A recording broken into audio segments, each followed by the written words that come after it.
Daystate magazines are colour-coded according to which calibre of pellet they take. They can also be loaded from both sides depending on the placement of the magnet and pin.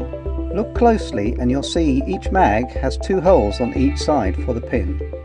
The inner hole is for the Huntsman, Airwolf and Air Ranger. The outer hole is for Wolverine, Pulsar and Renegade. To change the location of the pin, first use pliers, or as shown here, a vise, to remove the pin. Then simply replace it in the preferred position. You'll also need to move the magnet, which is achieved through a 1.5mm hole in the rear of the magazine, allowing you to punch the magnet out. Once removed, you can simply replace it on the other side.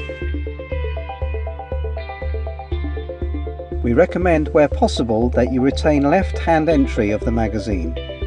Right-hand entry can be used when the magazine is a slightly tighter fit. This is best achieved with the magnet pulled slightly forwards. Just occasionally, the pellet retaining O-ring of the magazine can break. If this happens, it can be replaced by dismantling the magazine. Undo the centre screw with a 2mm Allen key. When reassembling the magazine, ensure it is rotated to the correct 8 o'clock position before screwing the faceplate back on.